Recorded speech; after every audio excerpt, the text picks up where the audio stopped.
before we go, show you it's clear right there.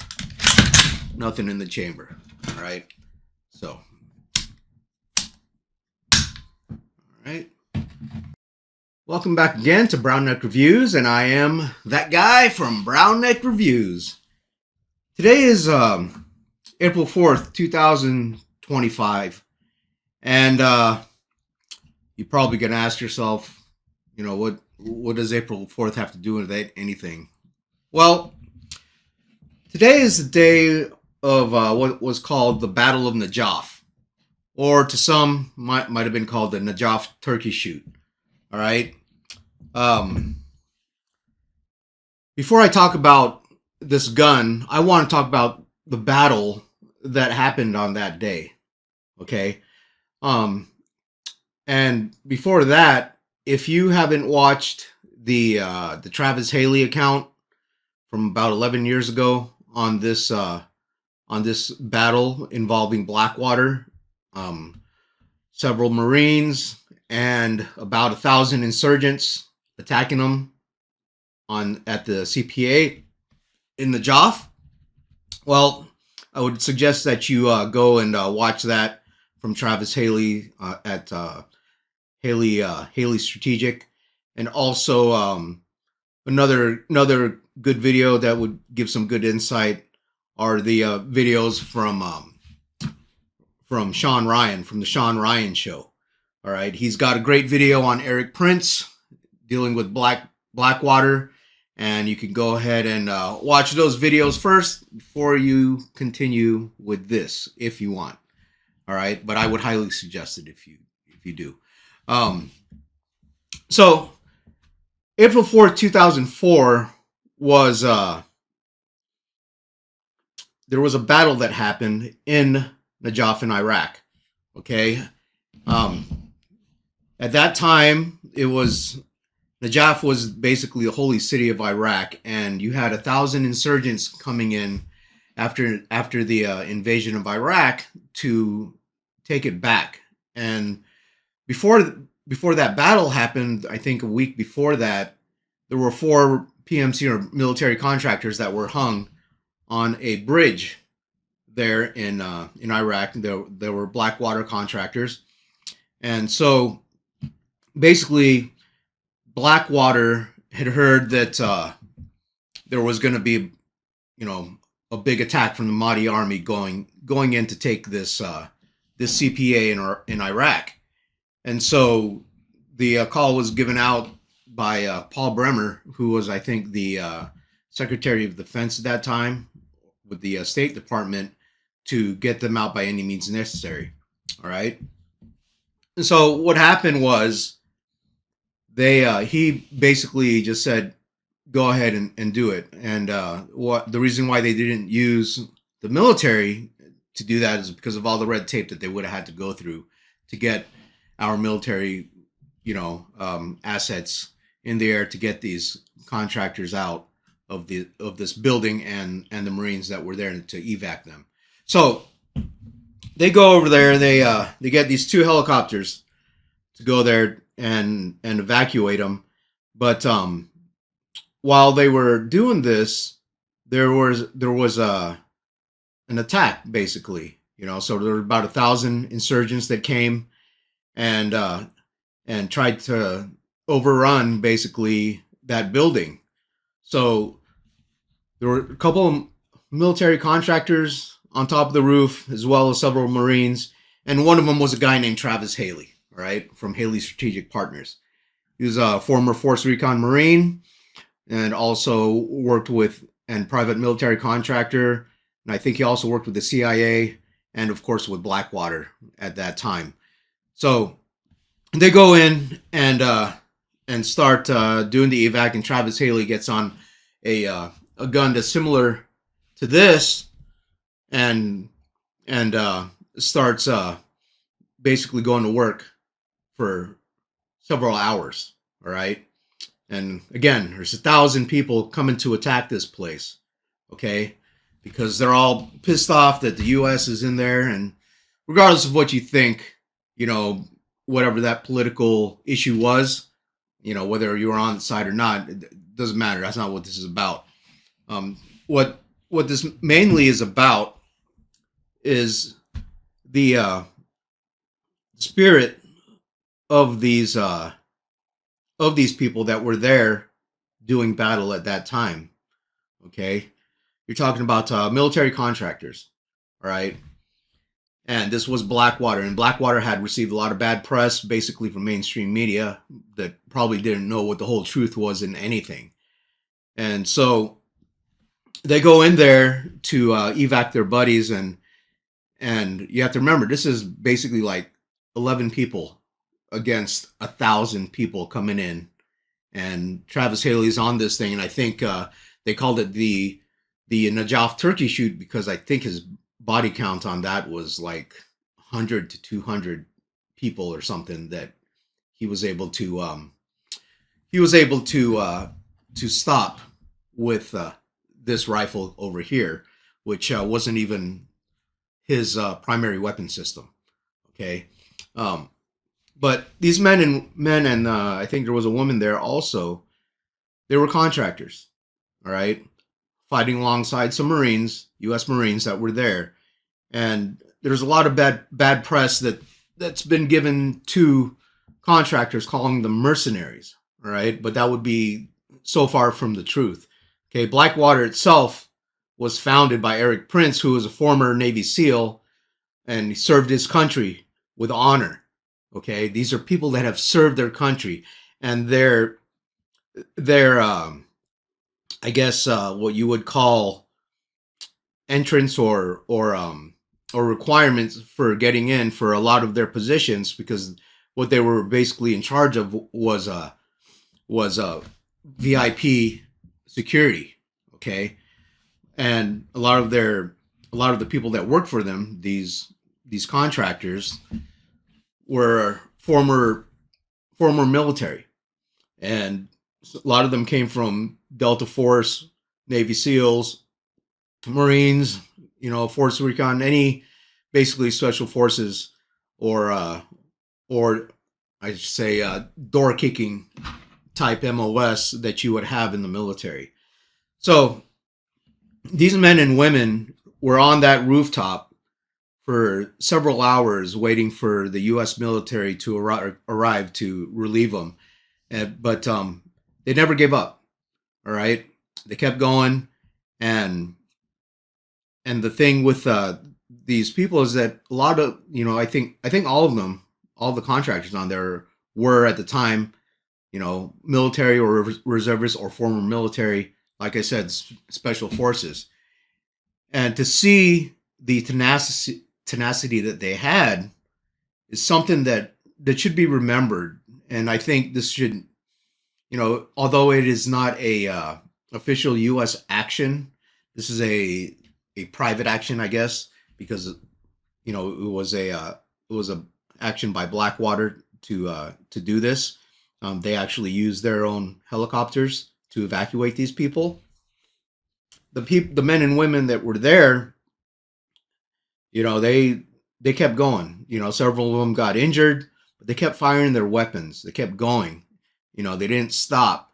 And it shows the determination and the willingness to do what is right in the eyes of or in the face of basically probably would have been certain death if they didn't get pulled out by those helicopters.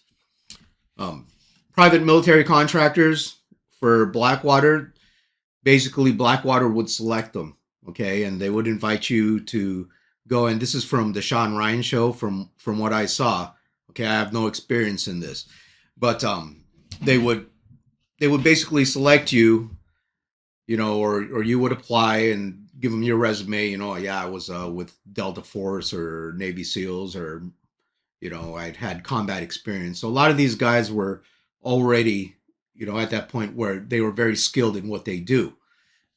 And so when you went into a Blackwater, I guess, interview or selection process, you basically already had to know what you were doing before you got there. There was no train up. You couldn't prepare for it or anything, and you either passed or failed.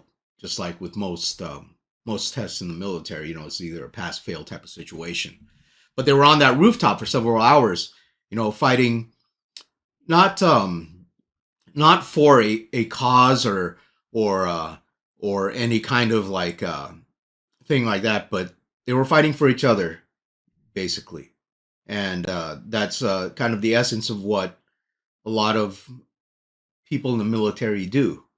Once the training's done and everything, and you're in your unit, in your squad, the most important thing there is those guys around you or those women around you, and so they did that with ferocious tenacity. Again, Travis Haley, he did I think 100 to 200 casualties with this for the other side, which probably helped a whole lot in giving them a lot of time to evacuate everybody on that rooftop.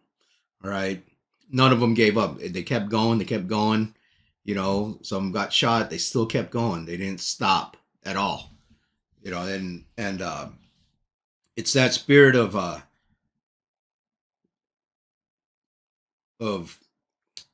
just doing your duty, and regardless of what the situation is, of a true soldier. Okay, now you have to remember these contractors were, when you become military contractor, especially that type of position, you're going to get paid a significant amount of money. These were the people that went there to go get them were basically volunteers. They volunteered to do that. They could have rejected that job to go there and do that, but they did that anyways. Okay, knowing that they could have possibly died, in doing this, but they did it, for their brothers, for their sisters, and it's something that that should be remembered as with any of the great battles through history. That same spirit has always been present with people on all sides, but especially with the U.S. military and even these private military contractors. I don't want to call them mercenaries, because mercenary denotes some guy that just does it for money. No, these guys don't just do it for money. They do it because there's a sense of duty, a sense of honor with that position, and it just annoys me when I hear people talking, bad about Blackwater, like, oh yeah, they did this, there's this evil thing. Most of the people saying that have no clue what they do, have no clue about the people that actually, take up that job, that actually do that actually put in their blood to do that work. Okay, so yeah, April 4th, 2004, 444, the Battle of Najaf, or the Najaf turkey shoot, is something to be remembered. And I think all Americans, you should remember this, and the people that sacrificed on that day, because those were Americans, those were soldiers, not some nameless mercenary. They were actually soldiers that were doing that on that day, defending against overwhelming odds. All right. So now I'm just gonna give a little brief thing on this rifle right here. If you watch the Travis Haley video, a lot of you will probably think it was a sniper rifle. No, it wasn't a sniper rifle. It was your basic service weapon. Okay, 20-inch barrel. All right, chrome line 1/9 twist barrel, chambered in 5.56 with the Blackwater one, the one that Travis Haley was using, had a Bushmaster lower. Okay, this is a Bushmaster lower that's on here, and your standard A2 front sight post, A2 bird cage, and your A2 rear stock. I think it was an M16A3 actually, with a scope mounted to it, which it was basically a Leupold, I think M1 Leupold M1A scope that was on there, and a Harris bipod, and I think in his video he was showing the what do you call it, the optics that were on the front, the PEC box that was on there, and but most of the parts that were on it that were custom, I guess, was the rail right here, which is an ARMS 59. I'm not sure if you can still find this specific rail, but I had one, and also had an ARMS 22 rear sight that basically folds up. So if your optic goes down, then you can use your rear iron sight, along with a Harris bipod, which was attached to an ARMS bipod, Harris bipod mount on there. And of course, forgot. Okay. And of course, he was using a standard USGI 30 round magazine. You know, these magazines are basically issued to a lot of these service weapons. The standard magazine that you would find in any almost any armory in big boxes. And again, the rifle was basically an M16A3. I don't know if the barrel itself was accurized or anything, but to me, that's what it looked like. I think Travis Haley himself mentioned that he wasn't familiar with the weapon system that he was using. It's probably because he probably had an M4, which was a shorter barrel version of this that he was using, and maybe, I don't know what they what they used over at Blackwater, but probably also had a M92. But this is the gun that I have here in front of you. It was actually a gift from my wife, who used her overtime actually to pay for it for me, and so it was a gift that she had given to me, you know, when after she had got her job. So thank you, honey. but yeah, I haven't fired this yet, but I will, you know, at some point. And just want to give you a good look at it right here. So you'll notice that there's these two things on here. These are actually earplugs. Okay, so if I pull them out, these are standard foamy ear protection that that they usually hand out during range days when you go to qualify for your weapon. But in the battle in Najaf, Travis Haley mentioned that he was actually firing this thing without ear protection for a little bit. So he ended up putting casings in his ear, and then he asked someone, you know, someone said, "Hey, you need some ear protection," and so he ended up getting him these foamies to use with his weapon.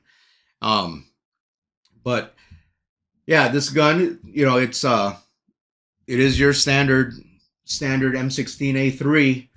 From what I see, I don't see anything special. This is not a clone of his gun that he used, obviously because of the scope and the rings, you know, and the I guess the bipod. I think this is actually a shorter bipod, but it looks similar. You know, there's a lot of Amazon parts on this thing, but I just I like it because my wife didn't know what this gun was when she was given the offer for the guy that she was getting it from. But when she brought it home and told me to look at it, I was like, oh, I know what that is. You know? But and I don't think the other guy knew either, you know, what it was, because the price he sold it to me was, I'm not even going to mention that because it was so low, you know, compared to what these clones are even going for these days. But this is it. This is my 444-ish rifle that commemorates the Battle of Najaf. and the men and women that were there on that day.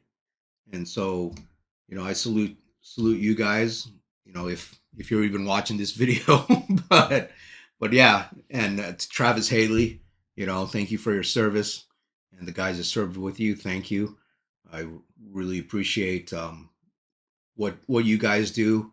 I really appreciate what Blackwater has done for this nation, and for the policies that this nation enforces throughout the world, for basically to to stand for freedom. Um, but yeah, that's it. That's all I got for you today. And with that, God bless you. God bless America, and God bless the troops. Amen.